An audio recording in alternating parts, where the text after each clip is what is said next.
Kumusta kayo? What kind of Filipino food have you been tasting lately? Did the past videos about food help you become more adventurous?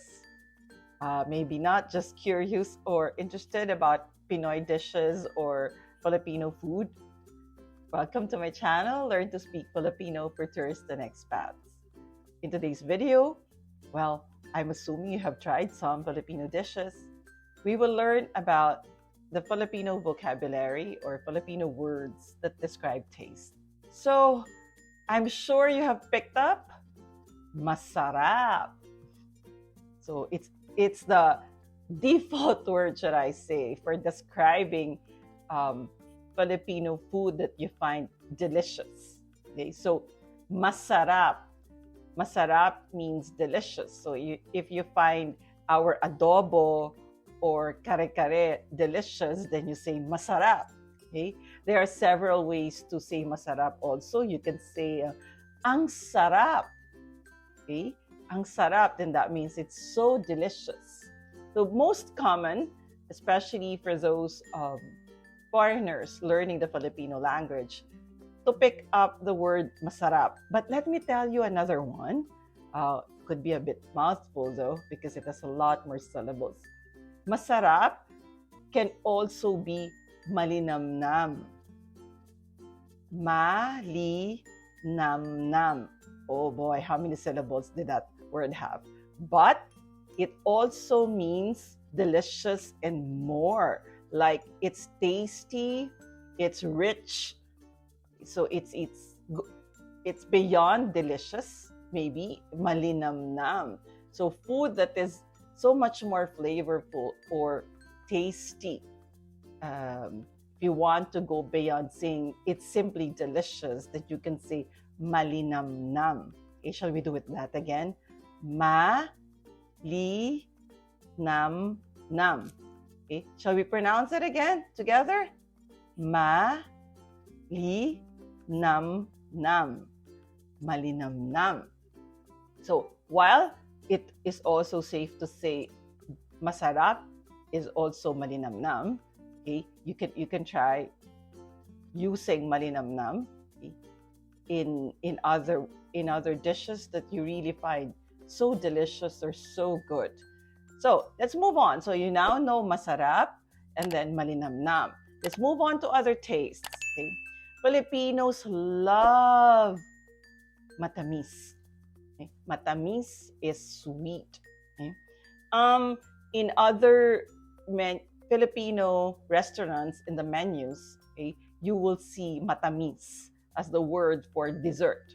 Okay, so to end or to cap all those Filipino dishes that you have eaten, main dishes, okay, we call our desserts in some Filipino restaurant menus matamis, meaning dessert. Okay, so but matamis, it being referring to dessert, matamis means sweet.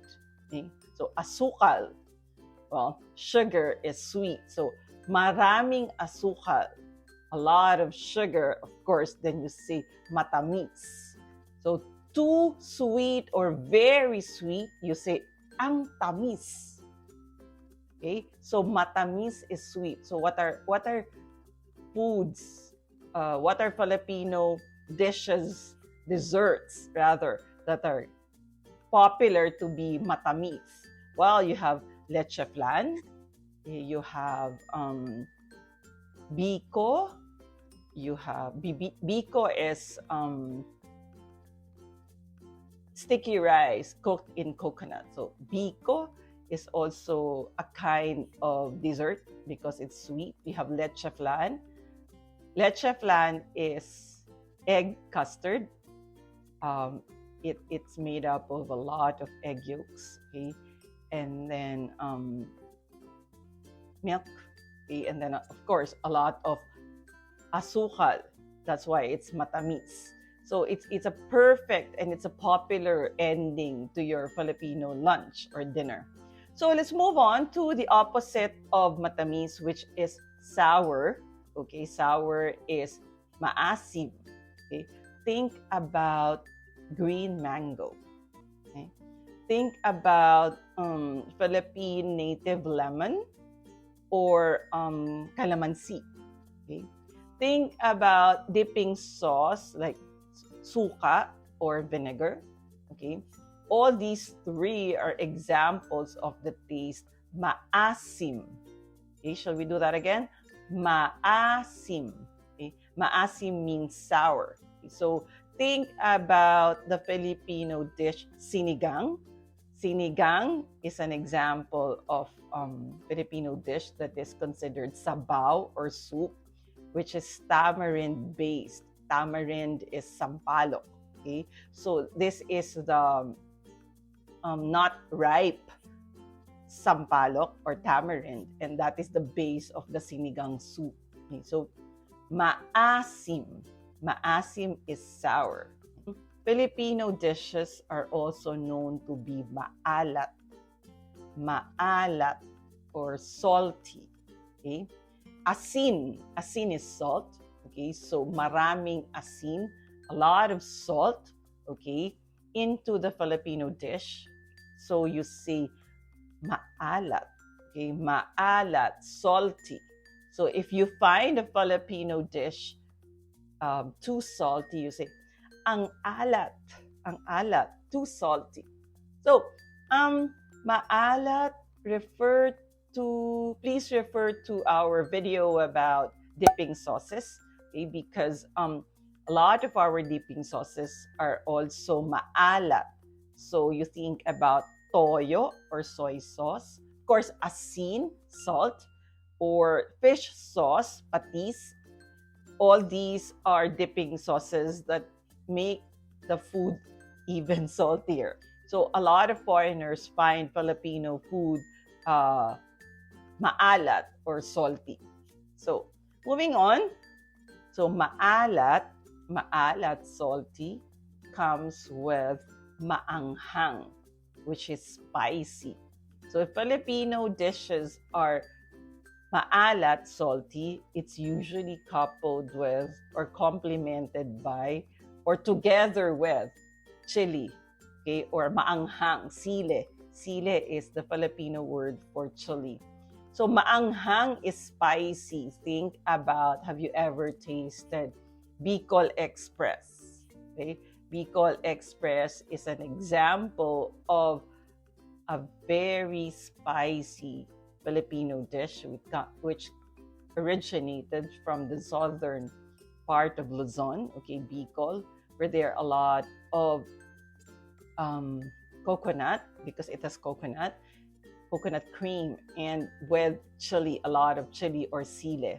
So many Filipino dishes are also maanghang. You can make the sinigang, okay, the tamarind-based sabaw or soup, also maanghang. Okay, so a lot of Filipinos would also love or enjoy the dipping sauce. No grilled or barbecue Filipino dish is complete without sile, which is maanghang, dipped together with to get into vinegar, suka, or patis fish sauce. So all these make the dish or make the dishes more spicy. Next word for taste is mapait. Mapait is bitter. So think about ampalaya. Ampalaya is the Filipino word for bitter gourd. Okay, so bitter gourd or ampalaya is the best example I could think of for mapait. Maybe strong coffee, kapeng barako or Batangas coffee. It's really strong if you drink it if there's no gatas milk or there's no asukal sugar. Okay, so Batangas coffee or Filipino coffee could be mapait. Dark chocolate could also be, but I think it also depends on where it comes from. So dark unsweetened Filipino chocolate could also be mapait. Okay, so gamot, medicine, okay?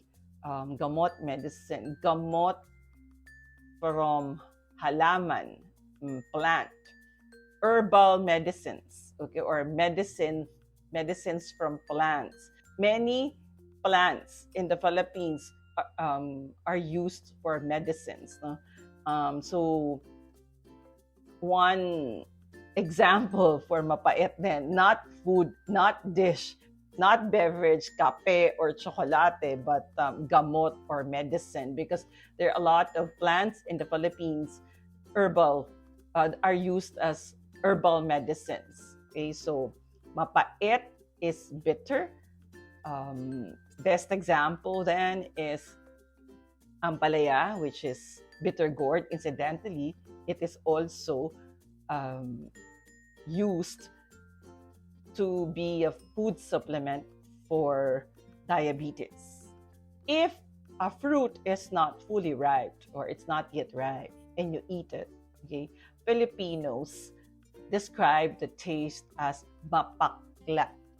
Okay, it's usually related to food or maybe vegetable that is eaten when it is not yet the time to eat it or when it is not yet ripe. So mapakla is unpleasant, okay, irritatingly strong and unpleasant taste. No? It could be similar to mapait, bitter, but there are some processed plants maybe for medicines that is considered mapait, but mapakla is always associated, in context, it's always associated with um, fruit or vegetable that's eaten when it's not yet ready, or harvested and eaten when it's not yet ready, or it hasn't fully ripened or reached its stage to be eaten. So talk about banana that is not yet ripe and you try to open but you cannot peel it off.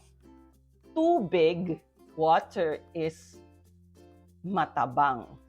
Being a Filipino, I cannot think of Filipino dishes that are matabang. Okay, that are matabang, unless it's clear soup, no? But usually Filipino sabaw or soup has also a lot of salt, okay, or maalat. So there are food. There could be Filipino food, depending on how you cook it, or depending on maybe diet requirements. It could be matabang, meaning bland. Okay, think about bland or no taste at all.